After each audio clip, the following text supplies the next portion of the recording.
Hello everyone, welcome to Jargus Ranger Review. This time we'll be looking at the 22nd final and technically Christmas episode of Power Rangers Super Ninja Steel, The Poisy Show. Oh boy, did I really enjoy this one. First of all, it takes up some time after the end of Ninja Steel. We don't know how much. But apparently the Warrior Dome was not destroyed by Victor, Vincent, and Monty in the last episode. Instead, it just got flung into space, where it's found by Sledge and his crew. You know, the villains from Dino Charge, who just happened to help out the first episode of this new season. I'm so glad they finally brought them back. They are a fun cast of characters. I really enjoy seeing them on screen, the way they bounce off each other. They were definitely more interesting than the way Odious interacted with her minion. Anyway, Sledge fixes it up and gives it to Poisy as a Christmas gift. At first she's really annoyed because it's some beat up old TV stage, until he's mixed up a sign for her where he has a new show set up for her called The Poisy Show, because apparently she always wanted to have her own talk show. So of course she loves him again, and she calls him the best hubby. So at some point they got married. Now, we don't know if this is the original Sledge that got destroyed by the time traveling Rangers, or if this is the other Sledge that got sucked into the black hole from the Dark Energy Gem. They never clarified which they were, but there's really no mention by him in the whole episode of Keeper, the Energy Gem, or the Dino Charge Rangers. So it just may have been the original one that just got sucked away instead of being blown up in the sun. But I honestly have no clue which version of Sledge this is. I mean, they said they were together for 65 million years, so that puts them more in line with the Sledge that did get sucked into the black hole. Anyway, I'm getting off topic. Let's get back to the plot of this episode. Now, a talk show needs guests to stay interesting. Now, a talk show needs guests on stage to keep itself interesting. So Sledge decides to provide them for Poisy by bringing her the Rangers. But he whispers to Wrench that what she doesn't know is that he's using this as a front to steal the Power Stars faction. I guess he's still lusting after power in some manner. Speaking of the Rangers, they're at Summer Cove High and they're delivering presents for a charity that the students donated. Because it's just like Angel Grove.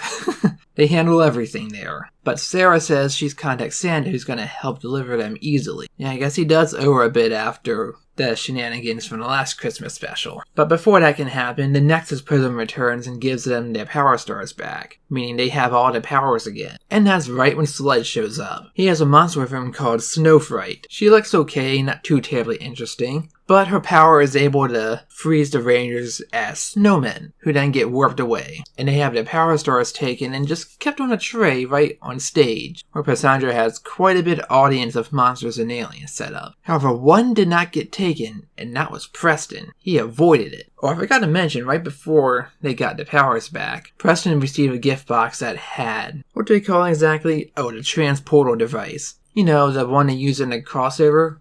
It was given to them by West, the Red Time Force Ranger, so that if they ever were truly needed somewhere else, they could go to a different Power Rangers universe and help fight off the evil there. And it's actually really relevant, not just a random callback to Dimensions in Danger. Because Sledge just tackles at Preston to try and capture him.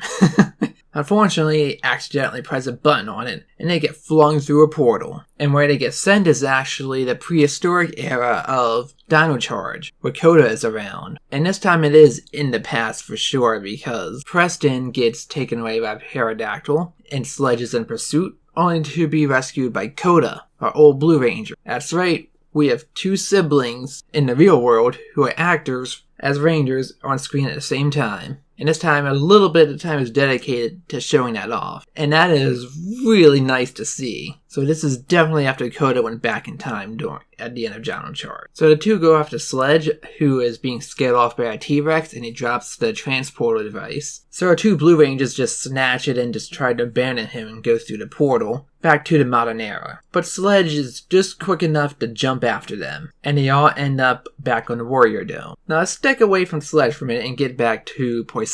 She is loving being on this talk show that she's hosting. I'm assuming she's watched Galaxy Warriors because she knows a few tidbits of what the Rangers have been up to, such as our three guys being in love with a monster at the same time, even though it was a spell. And she's her usual energetic, bubbly self, and it's really fun to see just such a silly villain after all these other ones in Ninja Steel, who for the most part didn't have a whole lot of personality. And whenever she sees something real positive about the Rangers' relation to each other, she complains a bit about Sledge. So they whisper to one another and decide to use that to her advantage and turn them against each other. So this episode is a little bit of a clip show, but not by much. There's only a couple shown. The next one is from much earlier in this season, of Sarah and Haley trying to not get their parents to get together with each other.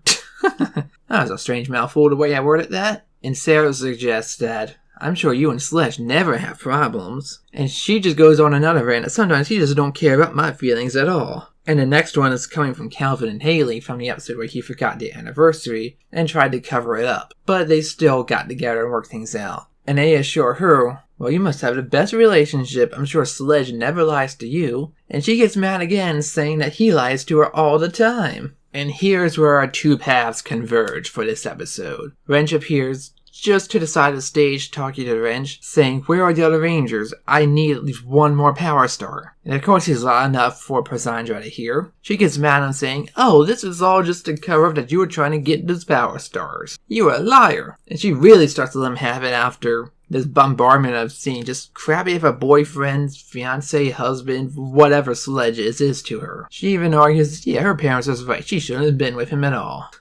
It's kind of true. For the most part, she just wanted normal, traditionally girly things overall. And she was just stuck along because this was what Sledge was doing for his career. And she was just tagging along. So while they are arguing, Coda and Preston free other Rangers and they take their Power Stars. And Brody, just like in the first episode, shows everyone to the garbage chute, where they all jump out to safety. And Sledge didn't have none of that, because he cuts off his argument with Poisy, the one where he has no defense for himself whatsoever. He just has to talk as sweetly as he can to calm her down. And I guess she's enough of an airhead just to let that slide each and every time. He starts to say to Vivix to go down to fight him, but he corrects himself and says Bashabots right afterwards. I really like that. It means they reprogrammed him to be used for his ends. And he almost forgot that.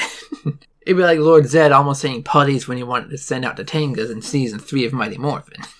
But the battle is really shown as a transition. I mean, it's in Summer Cove High outdoors, which is pretty unique, I must say. But we don't get to savor the scene for long because they use the Lion Fire and instantly destroy Snowfright. I have a hard time remembering that name. I want to call it Frostmere for some reason. So it just came to me that the very first monster in Dino Charge was an ice-based one. And now the last one in its villain's return is also an ice-based one. I don't know if that was a coincidence or was intentional by the writers, but I think that's kind of neat. Oh, and the final attack here is called the Lion Fire Heat Wave, because Sarah and Calvin used their attacks along with it, not just the one Ranger. Which I think is a nice way to change it up. It looks pretty cool, especially for a fight being over that quickly. But then Sledge is looking for a Magna Beam, instead finds the Gigantify Ray. And he says, this will do. So it's not just a random appearance by this villain. They're actually doing a lot of callbacks to Dino Charge here. And not just like randomly referencing a lot of things like they did in Dimensions in Danger. This one fits a lot more organically and doesn't feel like they're trying to shoe in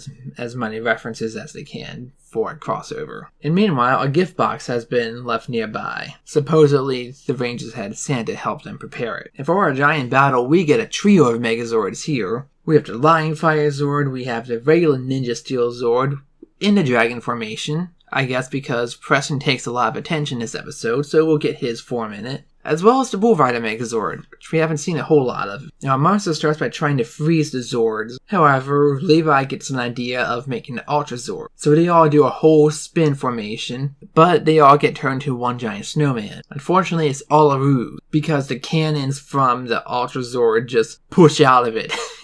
And then it just starts moving towards her. Yes, it was a trick all along. Kasuna breaks out to show the full Ultra Zord, and just brings his guns out and blasts her away. So that was a really fun way to do a Megazord battle. Still over in 30 seconds, but still.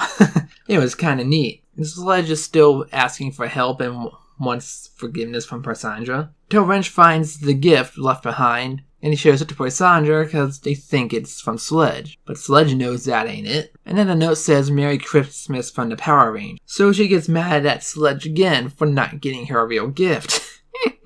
And inside of it, unfortunately, is a big bomb. which blows up the Warrior Dome for good, is completely destroyed, taking everyone out with it that's on board. I'm sad to see Poisy go, because out of the so-called villains, she never did anything villainous. I mean, she barely even supported Sledge in the first place with the stuff he was doing. She just kind of stuck with him. I still say that she should have betrayed him at some point. They should have wrote some way in to see that he's not a good boyfriend, lover, whatever. I mean, they had a really entertaining dynamic. Even now they do. Still, I think it would have showed a little bit of character depth to her.